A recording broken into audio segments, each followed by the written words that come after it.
The August 2nd, 2022 special school board meeting of the Marion County School Board is called to order. The purpose of this meeting is to hold a public hearing on the tentative millages and budget for the 2022-2023 fiscal year. Madam Secretary, please call the roll. Mrs. Allison Campbell, District 1. Here. Mr. Don Browning, District 2. Mr. Eric Cummings, District 3. Here. Mrs. Nancy Thrower, District 4. Here. Mrs. Kelly King, District 5. Here. Dr. Diane Gullett, Superintendent. Here. Mr. Jeremy Powers, School Board Attorney. Please stand for the pledge. I pledge allegiance to the flag of the United States of America and to the republic for which it stands, one nation, under God, indivisible, with liberty and justice for all.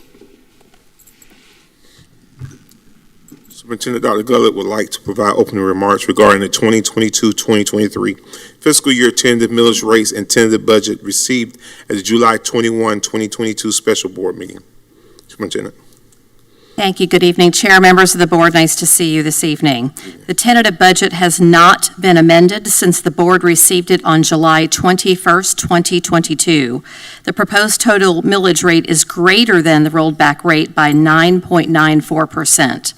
The board has set work sessions to review this budget at 9 a.m. for Thursday, August 11th for the tentative budget in the general fund. Thursday, August 18th, the capital projects include the 5-year district facility program and all the remaining funds. Thursday, August 25th, if needed. The final budget hearing is scheduled for September 9th, 2022. And at this time, I would like for Ms. Boston Ellis, our Chief Financial Officer, to provide a presentation to you. Thank you, ma'am. Chair Cummings, Vice Chair Campbell, board members, Superintendent Gullett, Attorney Powers, and Mrs. Martinez-Lopez. Good evening. Good evening. Wow, I can't believe that we are finally here at the beginning of our budget process. But as you know, we started this back in January when we began looking at the number of students we thought we were going to have, what programs we thought we would have, and also the schools and what their needs were, and allocating what we thought their budget might be for the 22-23 year. So we've worked through this process for the last 5-6 months, and it really is exciting to be here. I feel like we trudged through some pretty mucky and mire events, and just like a lot of other departments and schools, we've had changes in our staff, and I just want you to know that we are so appreciative of your support and your guidance as we get to this point. And just want you to know that. So let's get started. This process that we're going through is called the Truth in Millage. It's governed by legislation. Our legislators created this process many years ago. And if you will look in your budget book, on the left side, you will see sort of a small pamphlet that gives just a general overview of what we are presenting from now through September 9th. Also, there is a budget timeline that you approved a few months ago. And again, that's following the Truth in Millage, or what we call the TRIM process. Also, there is a new handout that we will provide not only to you, but also to our community, that gives you sort of a snapshot of what a taxpayer might pay under two scenarios. The one scenario is if there is no increase in their assessed value, and then there is another scenario where the increased value is limited to the lower of the CPI, or either 3%. So because our consumer price index has risen so high, that assessed value should be no more than 3%, and that was that Save Our Homes legislation that was implemented a few years ago. So let's get started. Our budget goals and objectives are pretty much the same every year. We want to ensure that we have met class size, that we've provided resources for our classrooms that are needed based on the strategic plan, the departments and schools, they took a shot at trying to tie their expenses into the strategic plan, and I think we're going to have to do some more training, and then they'll even do a better job next year. But this was the first year of trying to tie everything that was requested into our strategic plan. Also, we want to make sure that we continue to support those programs that were affected from the last recession. I should have said the previous recession. So those programs that were affected by that. But tonight, the two true objectives is to set the millage, which is a requirement of TRIM, and also to approve the tentative budget. So things can change if that is the desire of the board, but we like to set the millage at the highest possible rate, and then if there is a change, we can do that during our process. If we lowered it now, we cannot raise it higher, if that makes sense. Again, the process began July 21st when you received the tentative budget and approved it to be advertised. It was advertised in the paper on July 29th. I probably bought most of the papers at the store because, again, the TRIM, it requires us to submit an actual copy of the ads. Those ads were also provided to you on July 21st. They were in an 8.5 by 11 in the back of the document. Not as big as what was in the paper, but they were there. We will begin our work sessions on August 11th. Well, we'll delve into the general fund, and we will go as deep and as intense and as detailed as you would like.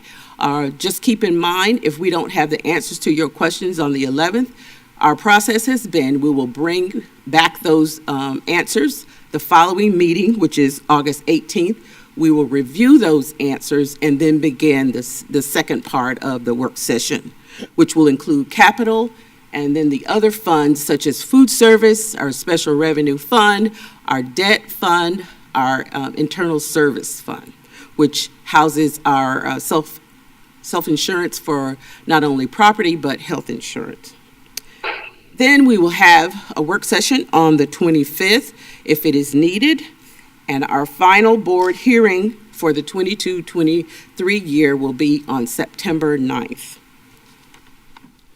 So first, let's talk about our community contributions. We always want to keep in mind who is at the forefront of our thoughts, and it's the children of Marion County.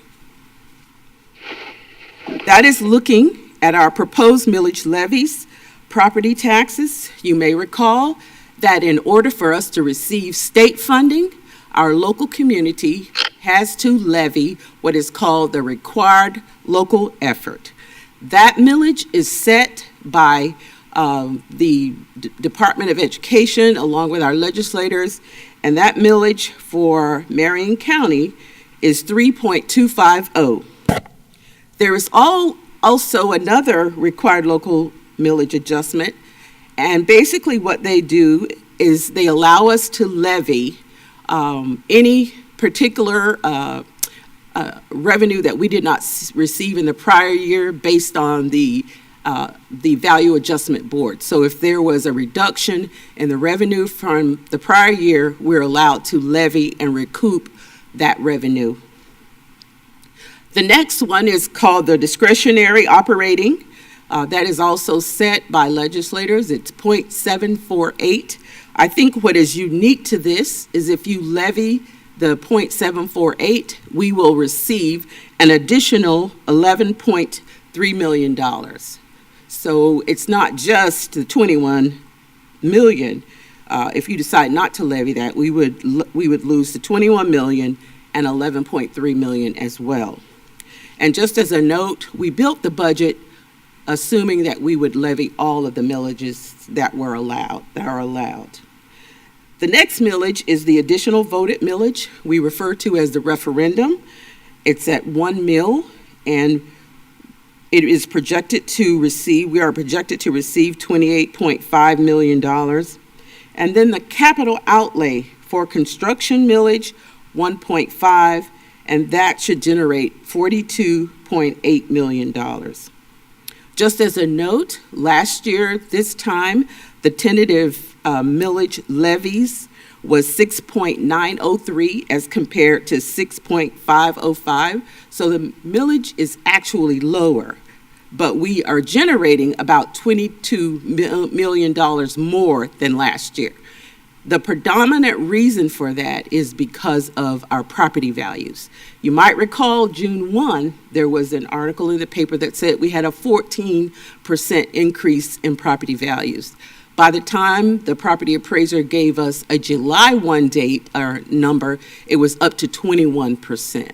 So the increase predominantly is due to that increase in the property value, even with the reduction in the required local effort millage. To provide highlights of the revenue for all of our funds, again, we will continue to talk about the federal funds that are going to end in 2024, but we have budgeted additional federal funds, the elementary and secondary school emergency relief.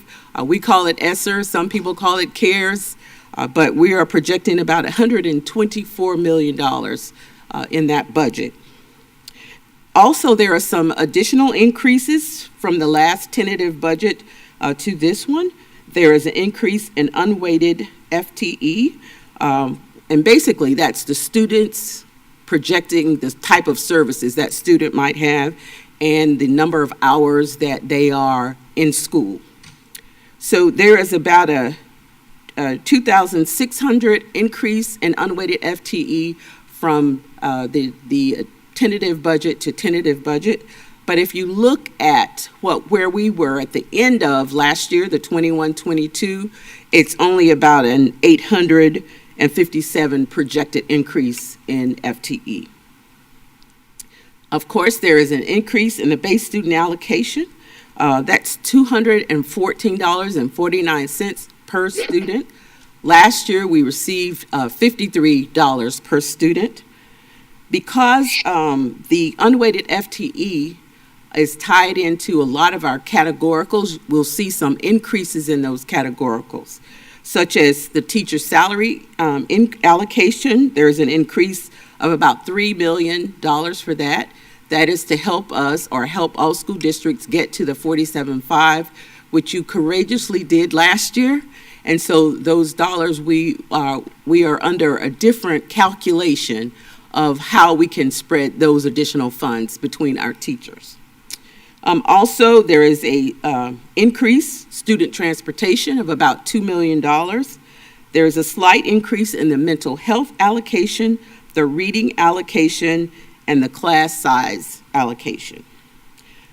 The items that are categoricals that are no longer funded, or at least were not funded in 22-23, is the digital classroom allocation. That was basically where we were purchasing computers out of, and so now that allocation does not exist anymore. And then the DJJ supplement allocation, that was not funded as well. And I'm sure you've heard year after year after year, there is no PICO funds available for traditional schools. All those funds will be allocated to charter schools. So for a highlight for the local, again, our assessed property values went up 21.04%, which allowed our legislators to lower our required local effort to 0.398. And of course, because the other millages are not affected by any reduction, they will all receive increases. Our local, referendum, and capital. Right now, our property value is at $29 billion in Marion. So let's look at the tentative budget. Again, we're at 30,000 feet. Looking down, again, all the detail will be handled when we do the work sessions. So our total budget, $905 million. General fund combined, which is the general fund operating, adult ed, and referendum, is at $492.2 million. The food service restricted funds, 46 million. The special revenue other, which are where our ESSER grant funds are located, is $196 million. The debt service fund, which is restricted for debt payments only, 14.7 million. Capital projects funds, restricted for maintenance, renovation, and construction, 79.4 million. And the internal service fund, which includes our health as well as property, 75.8 million. The tentative budget is about 158 million more than the prior year adopted budget. Again, of that increase, 77 or 78 million is due to the ESSER funding. It also includes a slight increase for our internal service fund as we are now fully insured. Last year it was half year. This year we are a full year. So let's look at the budget summary of all funds in a couple of different ways. The budget summary by fund, general fund combined, is about 54% of our budget. The debt service is about 2% of our budget. Capital projects, 9%. Food service, 5%. The special revenue fund, other, is 22%. And if you compare it to prior years, this is very high, but we know why, because of the ESSER funds. Prior years, the special revenue fund, other, is typically 50, 60 million. So that includes your Title I, Title II, Title III, Title IV, those entitlements that we typically receive. So the expectation is once the ESSER funds roll off, then we will go back to a lower amount and a lower percentage for special revenue fund other. The internal service fund makes up 8% of our total budget. Again, this is $905.02 million. So let's look at all funds by object. And what is the object? The object is the what? What are we paying for? Salaries, benefits. So let's look at that. If you look at salary and benefits for all funds, it makes up about 58% of our total budget. Then we have purchase services, which makes up about 12%. That's about 102 million, and you're probably wondering what is in that. Because of our accounting structure, we would pay for our contract services out of that for speech and physical therapists. We also pay the charter schools out of that, and the new item that has grown is the Family Empowerment Scholarship. That's paid out of that object too. So that pretty much explains why it's 102 million. But we do have some other purchase services as well. The energy services, which is predominantly our fuel and electricity, makes up 2% of the budget, which is about 13 million. Materials and supplies is 6%, which is about 47 million. And you're probably wondering, is this all pencils and paper? Well, in materials and supplies, we record food service, all of that. The food cost is recorded in that particular object, as well as items like textbooks. Capital outlay is 88 million, self-explanatory. That's our capital outlay for renovations, remodeling, and construction, and that's 88 million. And then other expenditures is about 11%, and that is also about 88 million as well. So when we talk about the what, let's talk also about the who, and that's the budget summary by function. So the instructional and instructional support, which is not only our teachers, our paras, instructional support, guidance counselors, media specialists, those type of support functions. So from that perspective, 59% of the budget goes directly and indirectly into the classroom in terms of the support.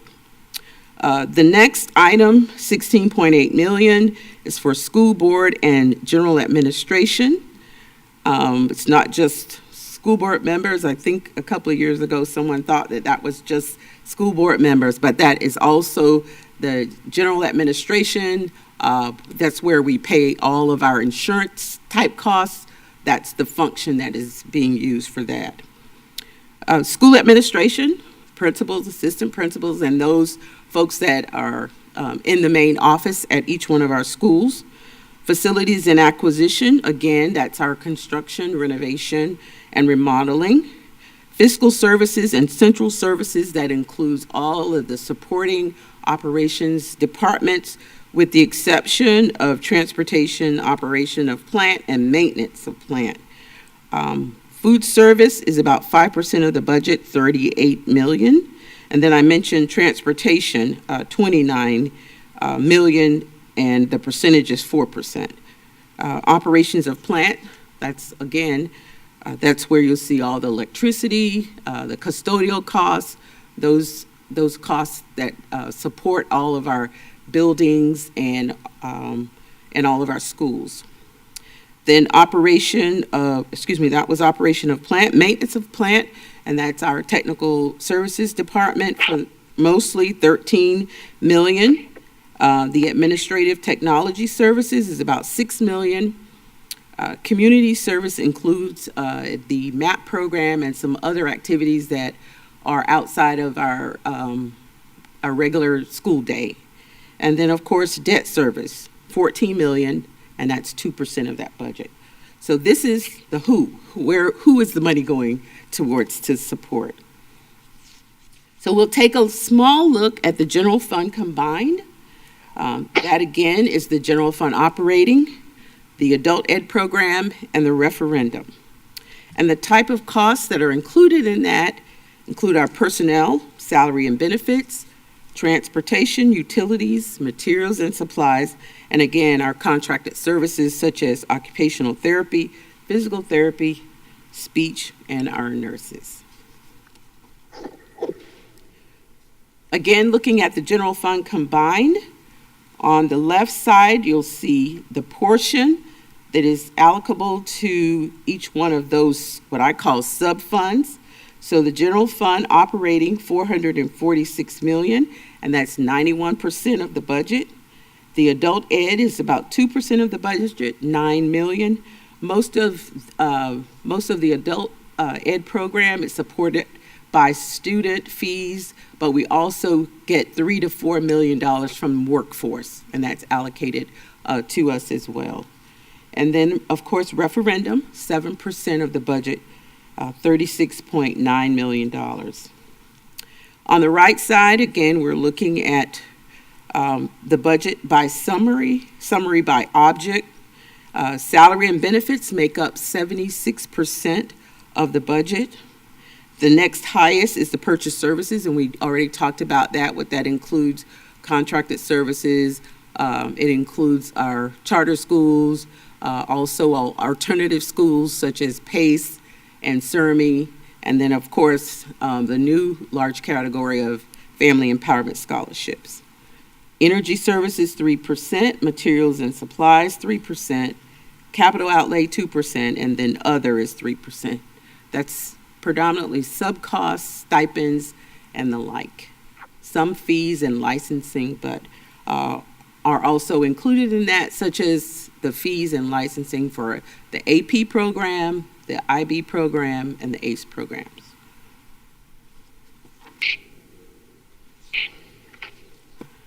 I like this picture. It talks about fiscal challenges.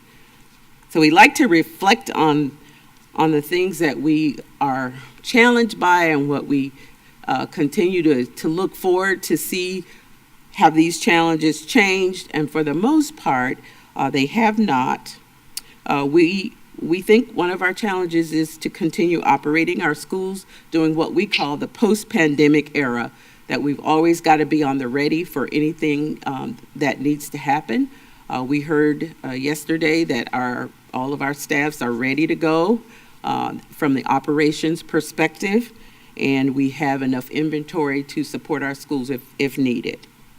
We do have enrollment uncertainties, and it's just how the choice programs are sort of Falling out, we have a new charter school this year, and then also the family empowerment scholarships. We used to be able to estimate those amounts pretty close to McKay, but last year, you may recall, the family empowerment scholarships were expanded, and some of the criteria had been removed, and those dollars are reflected in our revenue, but we never see them. And family empowerment last year was $16.3 million, and the estimate that we've been given from the Department of Education is that it will go up to $20 million this year. We continue to watch how we use unassigned fund balance for recurring costs. Our technology hardware, we were delighted to be able to use some of the federal dollars to meet refreshing of our computers, and then also purchasing Chromebooks for all the students. But when these dollars go away, we will have to find funds in the general fund to replace those dollars unless we are able to find another funding source. So you're looking at between $5 to $7 to $8 million every 3-4 years replacing, and probably every year, because the life of those Chromebooks and the computers are 3 to 5 years, from what I understand. Also, we continue the challenges for our aging buildings, vehicles, and buses. You're probably tired of hearing that, but we do have a lot of aging buildings with issues with electricity and HVAC and the sort. Also, we have, you did make a really great investment of 150 buses a few years ago. And so we are continuing to look at, how we can maximize those dollars, even with the fact that the cost of those buses have gone up. So if you may recall that the loan was for 150 buses, but there was additional money in there so that we can continue to purchase buses 6 to 8 every year. And we heard a few months ago that the price of buses are going up, so it may be fewer buses that we're able to purchase. Also, we continue to look for resources to meet the safe school mandates. We do receive this year, 22-23, about $3 million, a little over $3 million for safe school allocation. But as you know, we are using a referendum to supplement the cost of the SRO contracts. Also, the economic challenges due to inflation. You have seen in board docs where we are not able to get full year contracts for some items because of the volatility of the market. So we're continuing to watch the prices of items. Things as simple as paper have gone up 40 to 45% since 2018. So those type of challenges we have to keep in mind as well. And then, of course, the funding cliff of the federal funds, which is 2014. So as a budget recap, the budget is balanced as it is required by law. Our tentative budget is $905 million. And if I'll draw your attention to the asterisk that says that it includes $145 million in ESSER funds.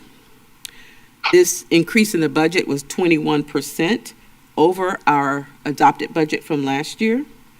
Again, our property values did increase 21%, but the required local effort millage is decreased by 0.398 from the prior year. We have limited financial resources in capital funds. We checked with facilities the other week, and they said the needs are up to about $590 million over the 5-year work plan, which you'll hear about on August 18th. Again, we'll have further discussions beginning August 11th, August 18th, and if needed, August 25th. If you have any questions, please shoot me an email, give me a call, and we'll do our very best to address your questions as well as the community. I believe the budget documents can be accessed at this website. And also, again, if you have any questions, just let us know and we'll try to address them. We're working to get you the general fund PowerPoint earlier. I don't know if you knew about this, but the law allows Department of Education to get us information. They get 19 days from July 1. And typically we'll get it 15 days after July 1. This year we received the information on July 19th, right after noon. So we were scrambling to get just a tentative budget to you so that we could advertise. But we have a little bit more time, so we'll be able to get the general fund document to you earlier. And again, if you have any questions, please give me a call. Are there any questions right now? Go ahead, Ms. Thor. Thank you, and thank you for that great beginning presentation. My question is, and I know you said it once and I didn't write it down, as far as the required local effort millage is less than last year, but because of the increase in property values, that translates into how much of an increase for us? 22 million overall. 22 million overall for all the funds. Okay, thank you. It went from 163 to 185 million. Okay, thank you. Ms. Boston, that was that internal service fund. Yes, sir. It's on page 9. That includes our self-funding insurance. Yes, for both property casualty and workers' comp, as well as the health insurance. Chair Campbell. We often have heard that our budget is 80% salaries and benefits. So I'm going to back into that number from two different charts. So in actuality, it's based on the pie charts you've given us, salaries and benefits are 58% of our entire budget, but 76% of general fund. Correct. Okay, just because that's right. consistently been a number that's been thrown out, that it's 80%, but just to actually give the real numbers this year. I think what we are seeing is purchase services is increasing. Right. The other objects are pretty much the same as they've been over all the years, but the purchase services is where I see the largest increase. Again, the family empowerment, we have another charter schools, our contract services for speech therapy, and all of those additional therapies, that has gone up. And you just approved a document that had that going up almost $300,000. Our contracted services for those different are also going up every year. Right. And if I had the exact amount, I would say it, but we will have that in the general fund. We'll have that discussion. But Sure. You see those costs creeping up. So it's really a shifting. So where we're contracting out some of this work as opposed to having them on our payroll and benefits. Correct. Thank you. Yes, on top of Vice Chair Campbell's clarification, the salaries and benefits can only come out of the operating side of the budget, right? We do have salary and benefits in the grants. We do have a couple of salaries in the internal service fund. We have one person dedicated to workers' comp, and then we have one person dedicated to risk management. But our employees are predominantly in the general fund, operating, also in food service. Right, and I guess I was drawing the comparison between the operating and the capital, in terms of we Yes. can't use money from the capital side to pay for. Correct. Mm-hmm. Okay, It's sort of skewed because you're talking about a lot of funds that may not be labor intensive, but they have other large expenditures.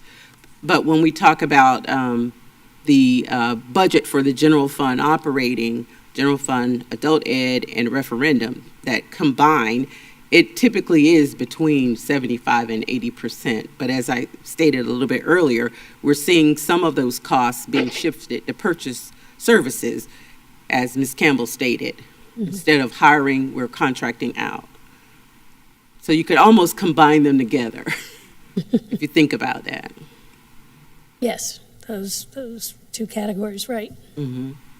Thank you. I have a question about the housing market. Have you ever seen that type of increase like in the past when we had that bubble, or is this unprecedented? I'm curious. I'm going to go back and do some research, but when we saw property values rising before, they kept rising, and then we had a big R. They Yes. bottomed out. And that's what my next question was. So when that did happen, I was going to say then we had a recession and then we lost that money. Yes. Right. Yeah.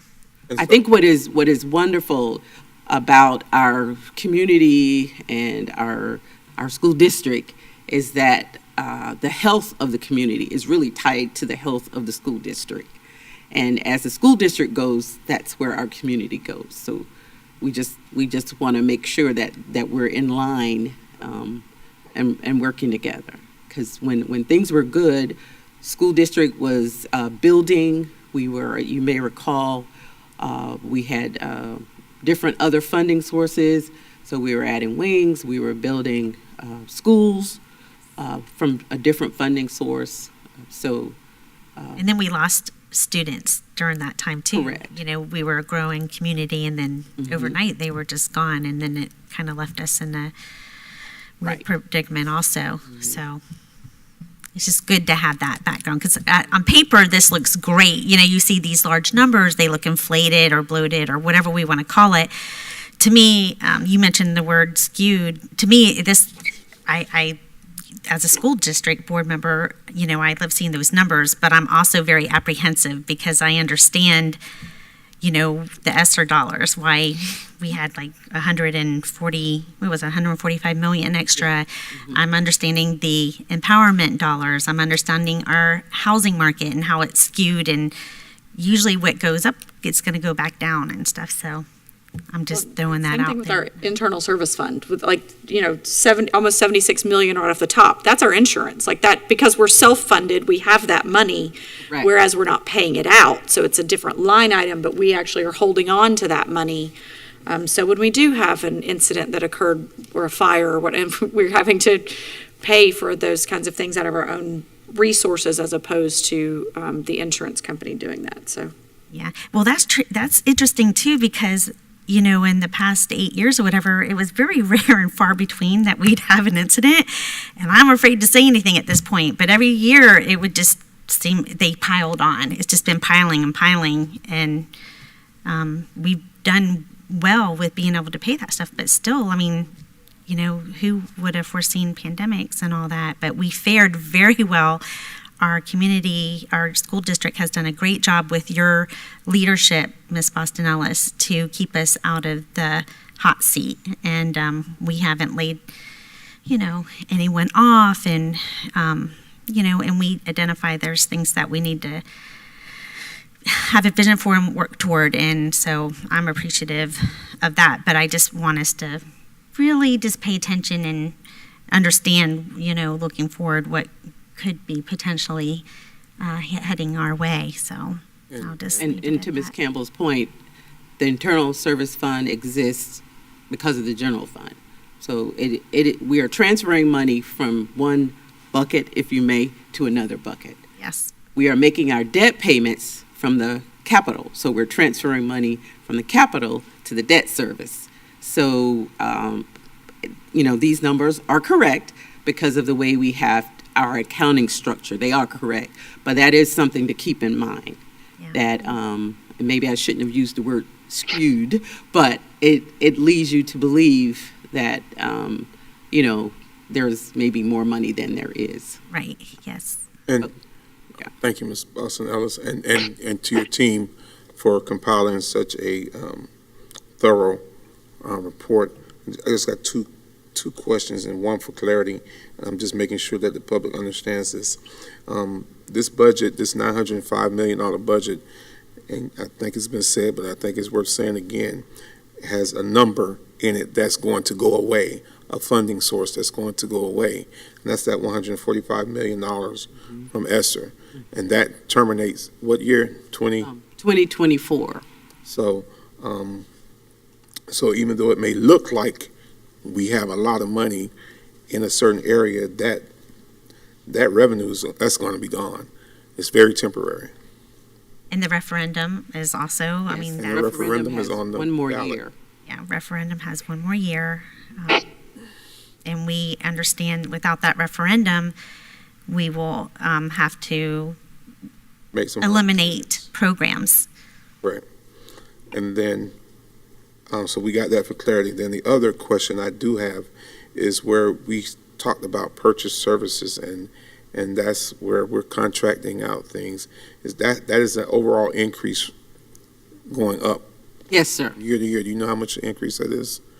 I don't want to put you on the spot, but I'll have that for you, line by line when we do the general fund. But again, it's basically where we are recording the Family Empowerment Scholarship, which did increase an estimated of about $4 million from last year to this year. Okay. Also, all of our contracted services for speech therapy, physical therapy, that increased. You approved that increase for nurses. That's the one you approved the increase for. The nurses, last board meeting, that increased about 200,000. Also in there, it will be all the charter schools, all of the alternative schools, but again, those are pretty stable. But I'm just seeing a shift in, not that that's right, wrong, or indifferent, but when we look at salaries and benefits, we really need to take into consideration those items where we are contracting out for services to our students. So maybe that's just another additional cost that needs to be sort of split out to come up with the correct percentage. And then one more question, and then I'm going back to slide 7. The digital classroom allocation and the DJJ supplement allocation, Yes. those were decreases. They are not funded. They are not funded. Yes, sir. Okay. I think I recall seeing in legislation that they were not going to fund the digital classroom anymore. I mean, you may recall many years ago, it was several $1 million, and every year it went down, got lower and lower. And I think last year it may have been 200,000. And can you tell me what the digital, for clarity, what that digital classroom allocation? That was, they were buying computer hardware. Thank you. Chair. Chairman, Board. Go ahead, Mr. Browning. Yes, thank you. This is a little bit difficult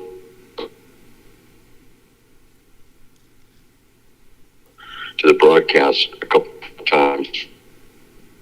Less tolerance. I'm doing better, but really dragging.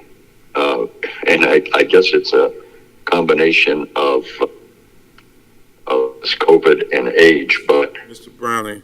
am Mr. Browning, please be yes. careful. Please be careful with your personal medical information, please. No, I'm sorry, sir. I say I appreciate all the kind comments that I've received. My biggest concerns are just what I hear from the community and digging into this, and it's the increase of over 20%. And do we have this is for Ms. Boston Ellis, do we have an alternative budget that will handle if in fact the request for the additional referendum funds do not come through, number one, and then number two, can we do a budget in the 6 to 10 range field and go forward with that, because once we mount a spending campaign on this COVID funds, these extra funds, we may never get out from under that. It's just simply because of the bulge, the extra funds that we have this year. Do we have any kind of a backup budget that would operate in more of the normal range of what inflation is in the 6 to the 10, and it could come down? We're facing into a recession. So do we have something like that in place? No, sir. Did you hear? That was not- Mr. When, Browning? and you're talking about 6 to 10%, you mean increase in the budget versus? Yes, 20? over this year, present budget. No, we do not. Okay. Can I I'd like to see it, at least that be addressed as though we didn't have these bulges, so that because we've got a major challenge, especially not so much with property owners, but with property renters, of a very, very difficult time ahead, it appears to be.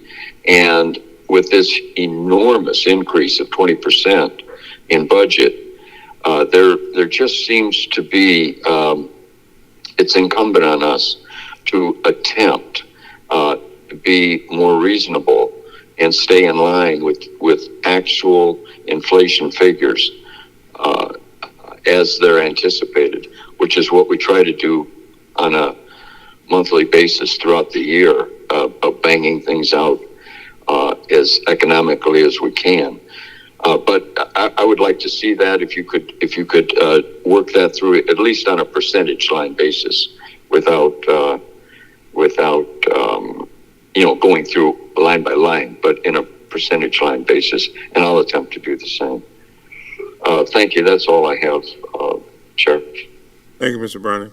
Chair Cummings, may I attempt, and I'm not certain if this will answer that question, but I'm going to attempt to a bit, Mr. Browning.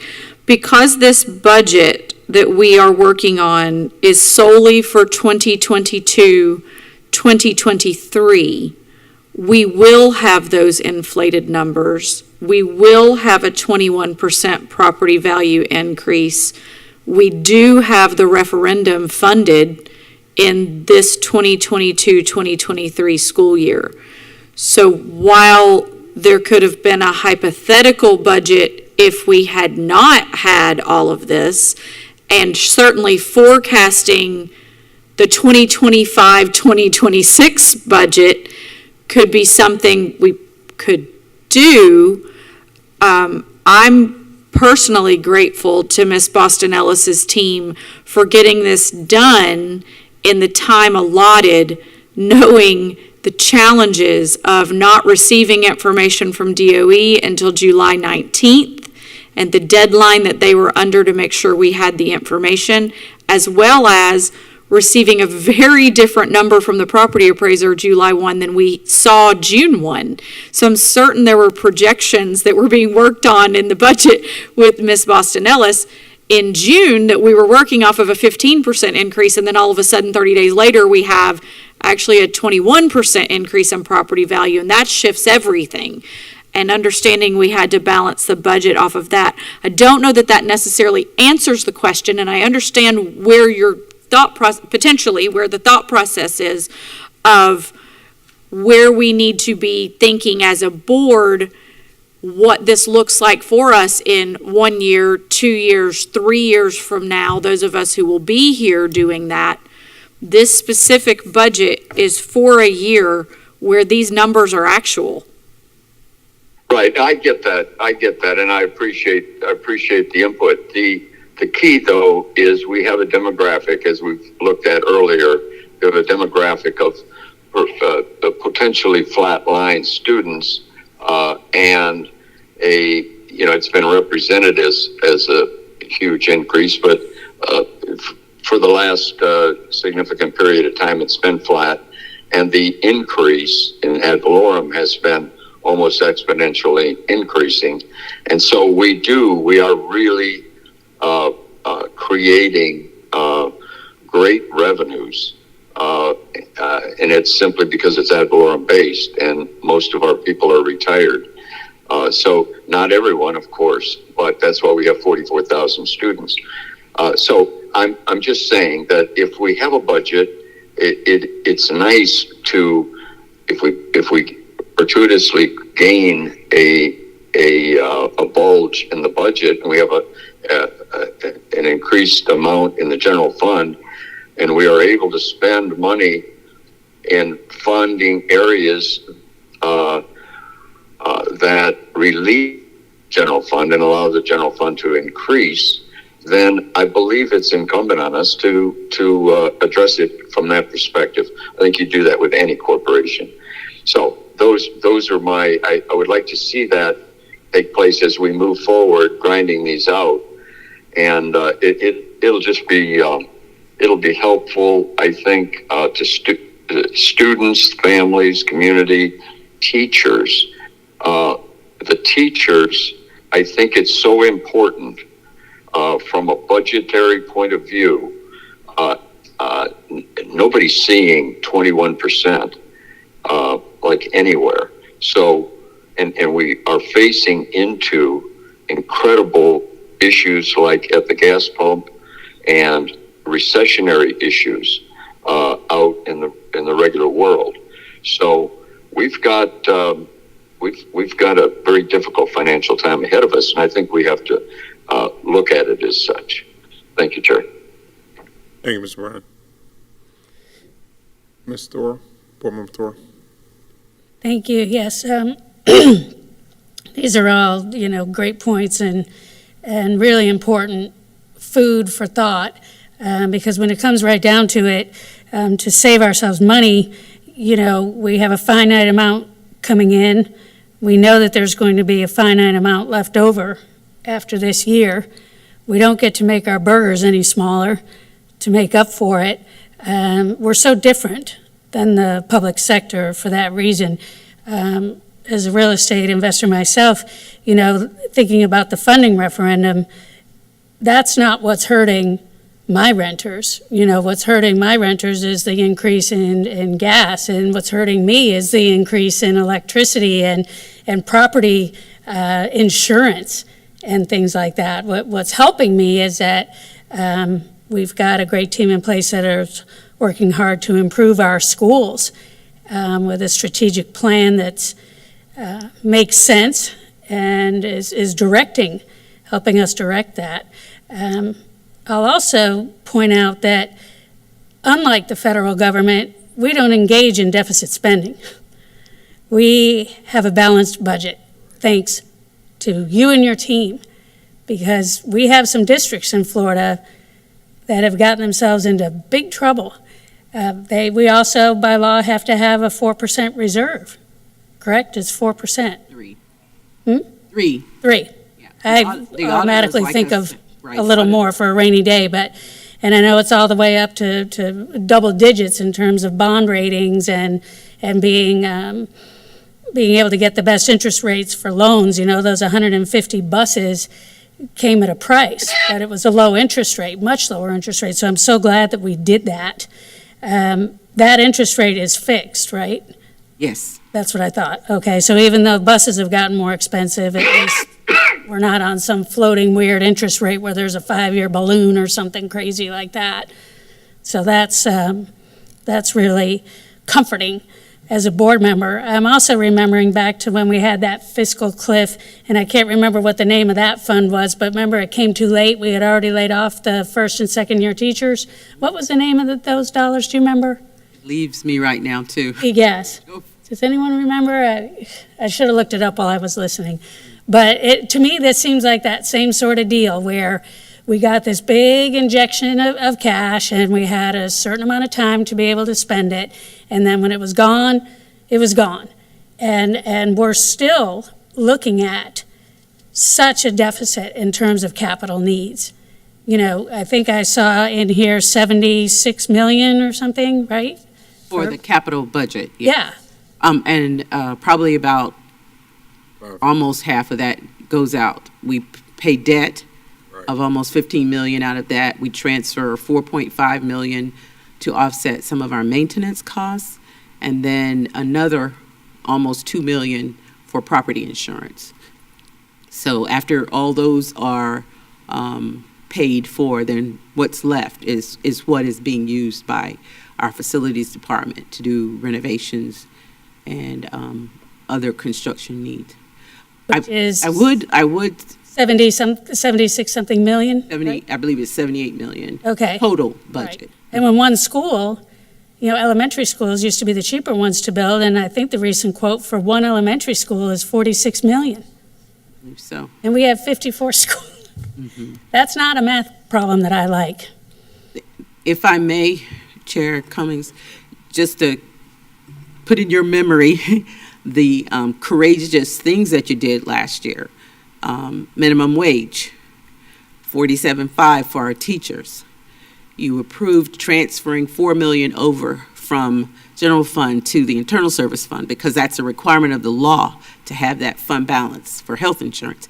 And then they projected an 8% increase, and you approved that. So those types of items are pulling on our budget as well, because you're talking about recurring costs.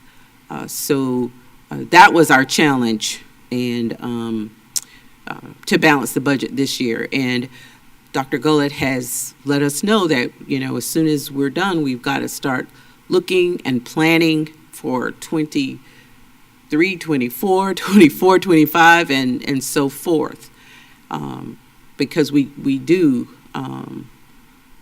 based on what could happen or whether it happens or not, we always have to be looking ahead. The other thing I didn't mention is FRS goes up every year. So that was another 2 million. So, and we did receive additional dollars, and I believe the Freedom First talked about $8,000 per student. It's a little over 8,000. But when you look at our district, and I haven't figured out why, but we are lower than the average allocation. So the average allocation per district is a little over 8,000 per student, 8,100. We're a little below that. So that's why we get that compression adjustment. Right.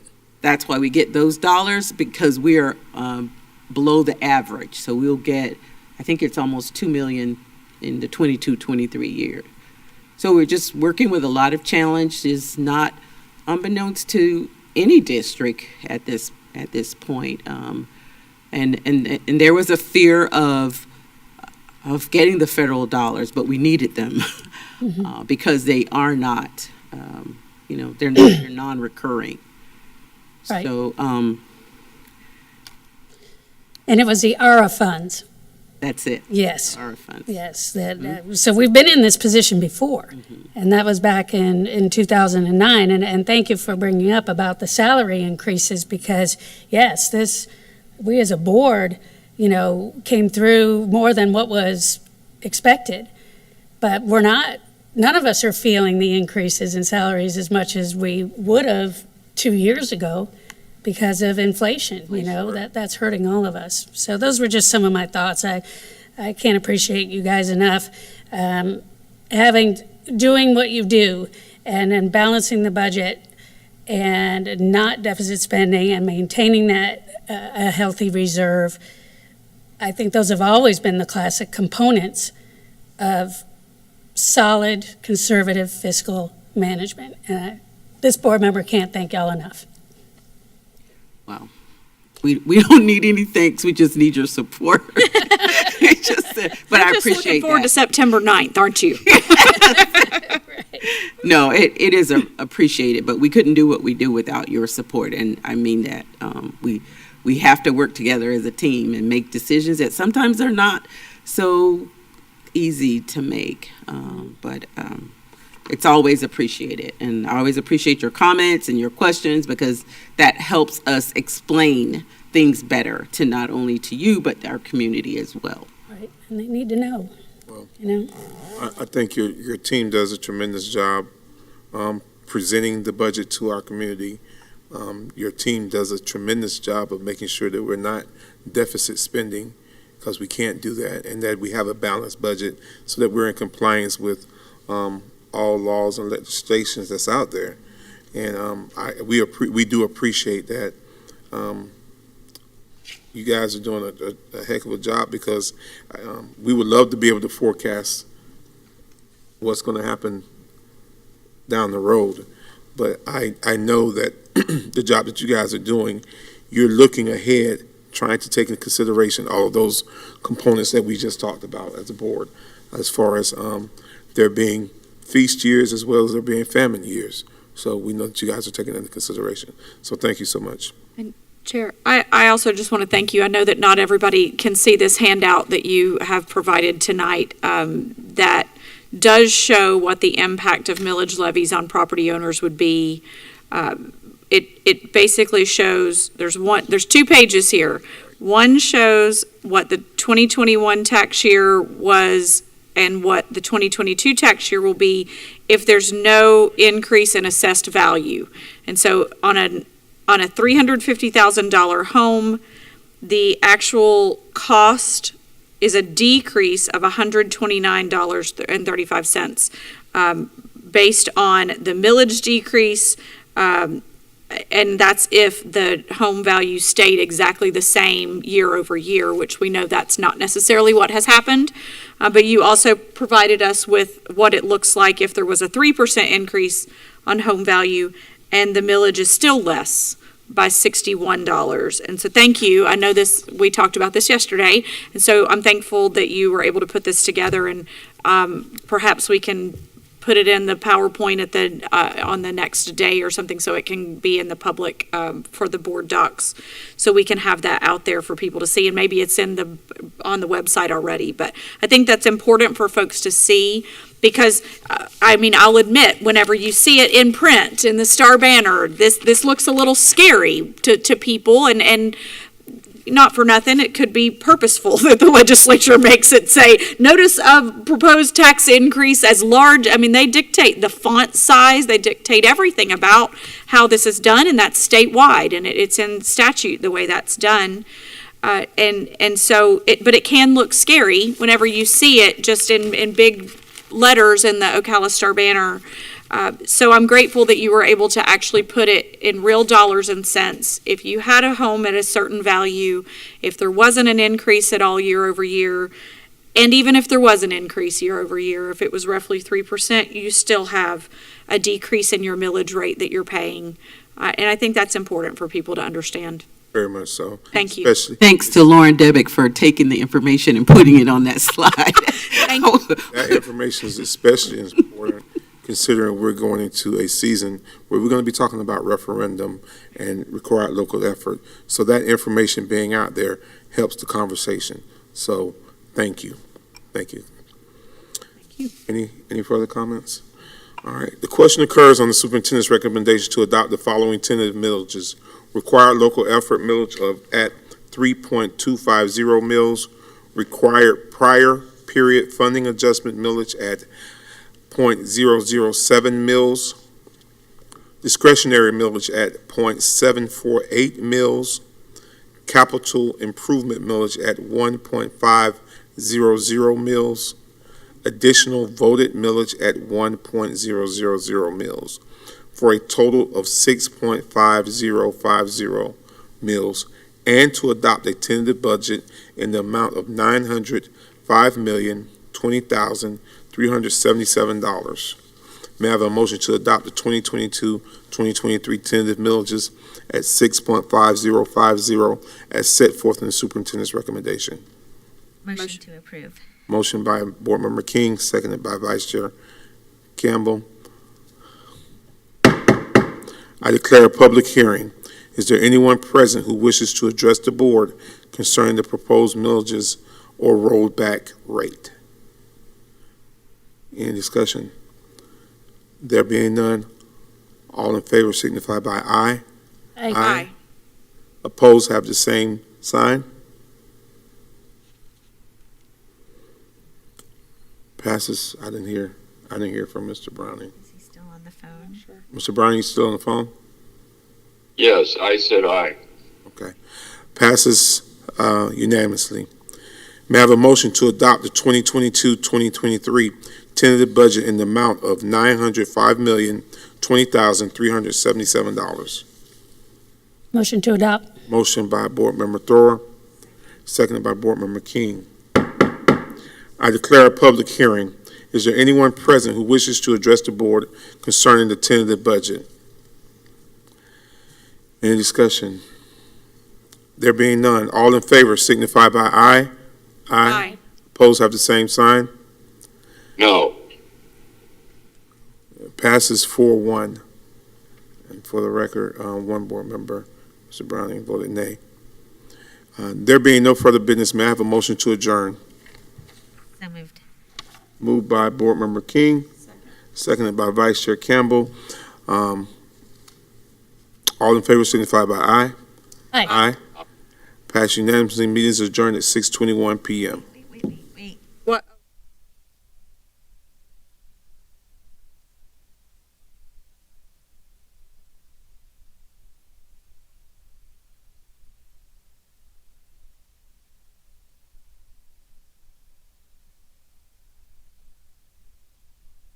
So before we adjourn, Okay. board member comments. Elena? Superintendent? No, sir, thank you. Attorney Powers? Ms. King, Yes. go ahead. I mean, you. You want me to? Okay. In the past couple of days, I've had a situation brought to my attention, and I'm thinking it may be an unintended consequence of one of our policies that we've recently adopted.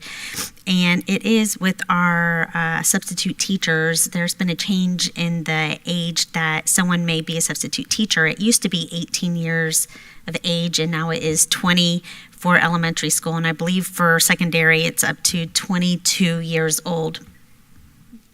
The issue that's come at hand recently is an example. We have a former student from Westport High who is a substitute teacher. She received her AA degree from Westport High, I believe last year or the year before.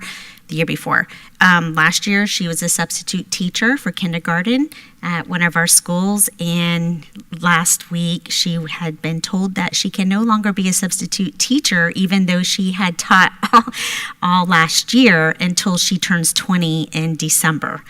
I don't think there's probably many of them, but there are a few situations where we have pretty much tied the hands of our principals and our employees. So I was just wondering, would you like to explain what we could maybe do? I don't know what your thoughts are on it, but I think we need to maybe try to rectify this. Thank you. I have been in contact with the superintendent regarding this issue, and my understanding is she's looking into discussion with staff to find out. Just as historical perspective, our board policy up until just recently was 6.145, which permitted substitute teachers to be employed at the requirement and certification levels, which was 18 years of age and higher.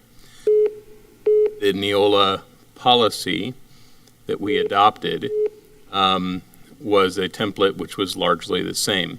Staff, during the course of our discussions, agreed that they wanted to make some changes, and that was one item they made changes on. One of the changes was to reflect the date, the age requirement. That went through rulemaking development and was passed. And so as of this year, that's why things are different than last year, because we have new policies on board. Those new policies were, as is the desire of the process, screened by staff and suggested and altered by staff. That was one of those such alterations. However, it may be what long-term we wish to do, and it may not be. And the superintendent, I believe at this point, is looking into whether that's the case. If it were the case, we have options to be able to pass a resolution as altering any policy that we have for up to 90 days until rulemaking and development can be completed for us to adopt a new version or an updated version of the policy. So I believe we did something similar last year with some of the COVID situations in which we can alter if we need to Also, with the in a shorter period of time than the rulemaking and development requires. But I'll let the superintendent, that's my historical perspective. The superintendent, I understand, is looking into from her staff what her staff's recommendation would be regarding this particular item. Thank you. Superintendent? Thank you, Chair, members of the board. So this recommendation was made prior to my arrival to Marion County, so we didn't have an opportunity to have a discussion about this, and so it was really important to me to hear directly from our school leaders and our school teams. So I've asked our Human Resources Department to put out a survey, so we anticipated getting the results by tomorrow. I have had some conversations with some of our school principals, and there are examples of candidates that actually have degrees, certifications that actually are under that age limit, right? They've graduated and they're prepared, so why not substitutes? But I would like to get a more thorough understanding from all of our school leaders so that we can share that information, just so we've been thorough in providing that information to you as a board. So do we need to do a temporary possible resolution? So, because if we need folk in the classroom and we're getting ready to push people away. Right. Well, you said by tomorrow, so we have a work session on Thursday. Can we? We can't vote on it, we can't do it. No, but can we have draft language on Thursday? If that is the case, that we wish to make alterations to that policy and the superintendent wishes to produce that to the board, what I can do is, with the permission of the board chair, add it as an additional agenda item and then move forward with it to be brought at the meeting on the 9th, but it would have to be added as a item that was not previously advertised, so it would require the board chair's authorization to do so. If that's the case, then I can prepare a draft resolution to that effect, and then the board can choose to discuss and either alter or not based on the superintendent staff's research. I don't have a problem with that going forward and it coming back at that 9th meeting for us to discuss as a board a resolution. Board members? Here's my concern. The school starts August 10th and principals, they don't need to be finding out on August 9th whether or not they can have an employee that they had all last year that may or may not be there. And then there's going to be classrooms that may not have teachers in there, or that's my concern. But I mean, of course, it's whatever the board wants to do, but I'm just kind of curious about common sense about right now. Like, we had a student, she has a degree she attended Westport High, she has it, she's been a substitute teacher all last year, and because she doesn't fall in the age group this year, we're telling her she can't. That, to me, is just, the logistics of that's a little interesting, but I'll do whatever, and of course, I'm sure the principals will do just fine that are in that predicament. If I may share, as just a reminder, because we're on rotating basis, the 9th is an evening meeting as well, with school starting the next morning, to, I think, Board Member King's point. So if we have the discussion on Thursday this week, including draft language discussion on Thursday, and we have a consensus of sorts without the actual approval, I mean, will that suffice? Or are we saying that tonight, without having the survey data or without having draft language, we need to say we're moving forward? This is where my role comes in to ensure that everything's done properly. Right. What I can tell you is that the proper way to do it is via a resolution, and that resolution is something that I can prepare quite immediately. However, it still has to be noticed and heard. So, I'll ask our board clerk to double check what I'm getting at here, but I believe that by putting it on as an additional agenda item that wasn't on this advertised agenda, we can do that with a board chair's authorization for the Tuesday meeting, because we're already past that point of it being an advertised item up until it now becomes on board docs. And board docs would, if those, it can go on as an item, no decision's been made, then it would require board discussion and public comment in order for us to enact that. Now, I can conjunctively with that have or simultaneously with that, I can have a draft resolution or two prepared with varying options for the board to look at and decide if it wishes to do that based on the discussion. So my only concern is making sure that it's been properly put there. And these are ultimately the board's policies. The board absolutely has control over them. It's just that it has to go through the rulemaking and development scenario. And since that was an alteration that staff made some time ago and then was not discussed further, it may be one that the board was not, doesn't have any particular. A consensus on Thursday will not allow, are you saying a consensus on Thursday will not allow us to go ahead and get this person in place? If there is a consensus, then I think it gives a pretty good direction to the parties involved as to what they need to do, and that can be finalized by resolution. But nothing will be finalized until a resolution is completed. Superintendent, are you comfortable with? Yes, I have a question, though. I don't know if this would help, and this is really for you, Attorney Powers. Based on the policy 3120.04, does it allow the school board to provide, it appears that it might provide the allowance for the superintendent to make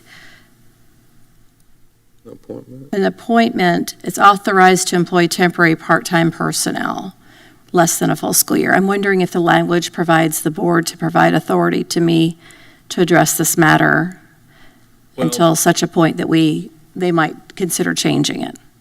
I don't know. That's a legal question. Yes, ma'am. I believe that speaks, and there's 3 subdivisions within that policy. One is as to A, substitute teachers, then B, Correct. short-term teachers, and C, part-time instructional staff. Where I see that says superintendent is authorized to employ temporary part-time personnel, that's under C, part-time instructional staff. Under substitute teachers, it does say each school principal is authorized to employ a substitute teacher when an instructional staff member is unable to perform assigned duties, but it doesn't. Well, it also says applicants shall meet the following minimum requirements. And so because it says shall, I think that means that the way it's written right now, that the minimum qualification is that they're a minimum of 20 years of age in it. I think. Just because that word shall's in there, I think that, and we have minimum qualifications. I'm reviewing right now. It appears that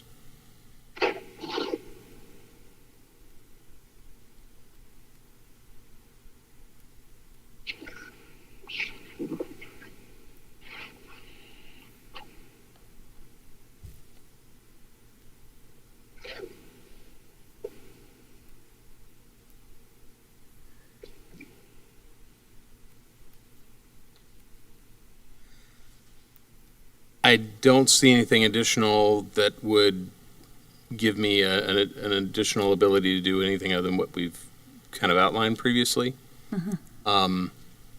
If in review I find that to be the case, either way, I'll prepare and inform everyone that needs to be informed as soon as possible. Again, ultimately, these are board policies, and the board is completely free to change them. However, it has to be with notice and opportunity to be heard and all those things as required by statute and in the open sunshine. So if we do it in a way that we do have consensus, then I think that gives people some notification that this is the direction we're going. In case anyone has any contrary viewpoint, they may express it. But then I will be able to tell you that I have a resolution prepared and waiting just based on our discussion today. Very often I have things in my folder that I don't know if the board might have some decision and they need to have this information brought to them right away. So it sounds like what I'm hearing, if we have consensus on Thursday, the draft resolution can be voted on Tuesday. Right now, it's not on the, and I can authorize for it to be on the agenda for Tuesday. For Tuesday, right. Board Chair. Go ahead, Mr. Board Ryan. Chair. Go ahead, Mr. Ryan. This is Board Member Browning. I agree with Board Member King, and you have my consensus. And, yeah, I think as a matter of public statement right now, the idea that if the board does indicate there's a consensus, we can move forward in that direction. You have a consensus? What I would say is that it is also the superintendent's job to make a recommendation of Right. what, I don't want to deny her the opportunity to have staff input. There may be some reasons why this was put into place that frankly I don't know about and the board doesn't know about. Right. And so that would be something that the board would be briefed on by the superintendent. That's why I said Thursday. If we have the consensus on Thursday, it gives the superintendent her time to get the survey back. Thursday morning, we're going to be here for our work session, and we can move forward. I think that gives the principal and the superintendent time to do what they need to do for that person. So that person, if they are going to be in place, will be in place on August 10th. Is that good with everybody? That sounds, yeah, because we don't want to let our policies wag us, and we really obviously need to stay within the law and all of those aspects, certainly. However, there has to be a way to write it to where, or at principal's discretion to cover these unique situations. And they may not be as unique moving forward because they're, as you stated, Board Member King, there are other people that may end up in this very position that we don't want to lose. So I'm fine with it. Whatever is the most legal and expedient and sunshiny, let's do it. Right. So if And I'm sorry, but my job is to give you options. And I may be giving you too many, so I'm very sorry, but I'm trying to throw out there everything that I know. So for the record, if we need to add that draft resolution, Elena, we can add it to the agenda for Tuesday night, if that's what we need. I'm in agreement with Board Member Thrower on that comment.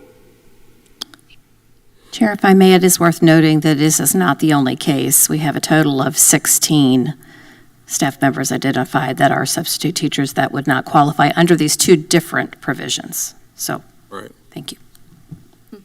So, Glad it's getting identified now rather than any later.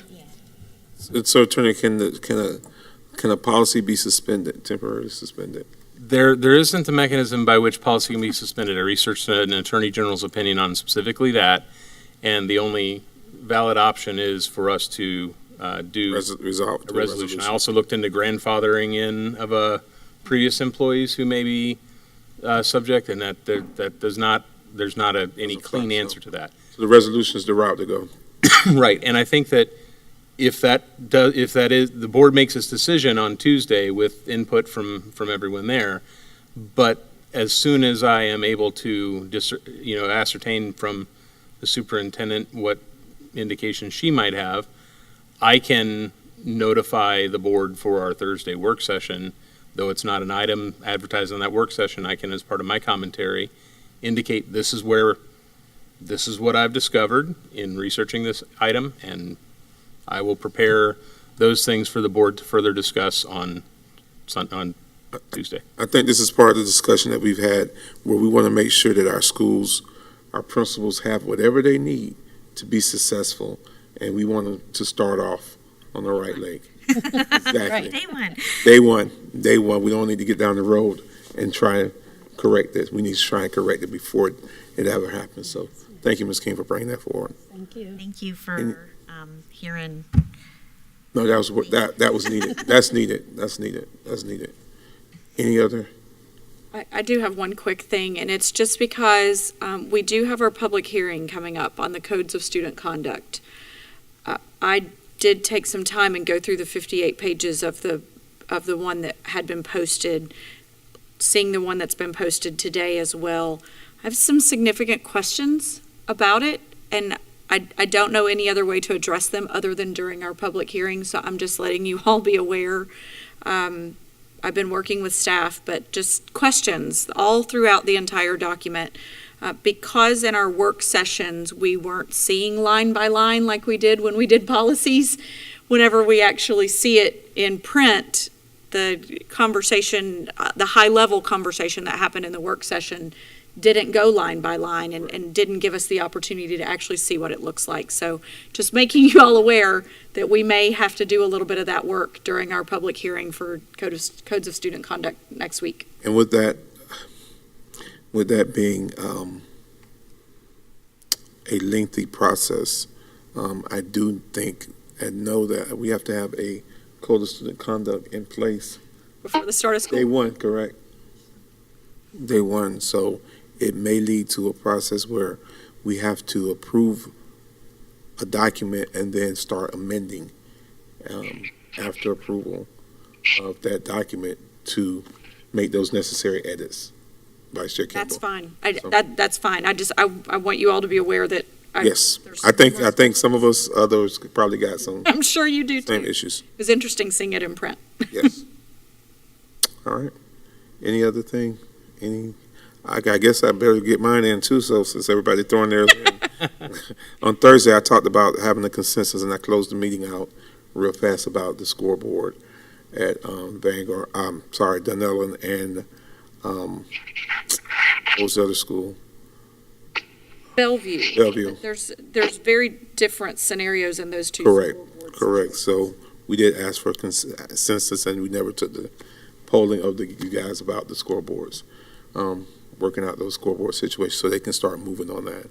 So do we have consensus for them to move forward with getting those scoreboards? Move forward with Dunellen for sure. There's a funding source for the Dunellen one, absolutely. Right. The Bellevue one has some more. Correct. I mean, I would love to say yes on the Bellevue one, but there's some financial implications. Definitely Dunellen, because that was an insurance claim.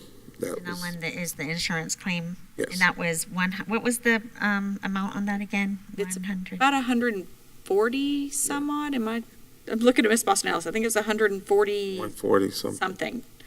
And Ms. Boston-Ellis, do you want to tell about the insurance claim? I mean, I'm sorry to call We're sorry to put you on the spot, but yeah, but we talked, because it is an insurance claim. However, we have a deductible and we're self-insured.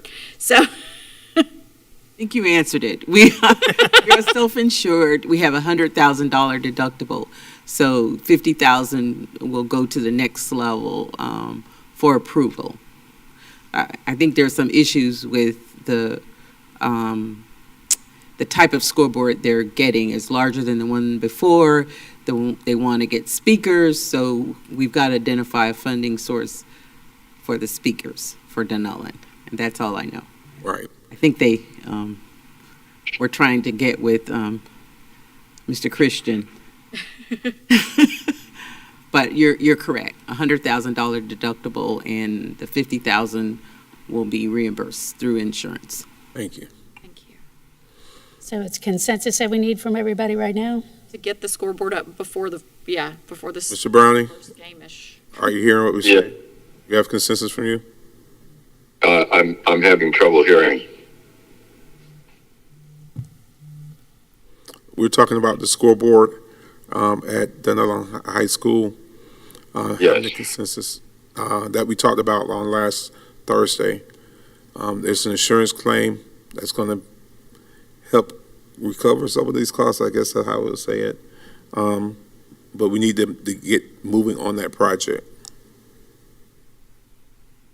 Okay. Okay. All right. So we got consensus. All right. There being no further business, may I have a motion to adjourn? So moved. Moved by Ms. King, Board Member King. Seconded by Vice Chair Campbell. All in favor signify by aye. Aye. Aye. Opposed have the same signs. Meeting adjourned at 6:44 p.m.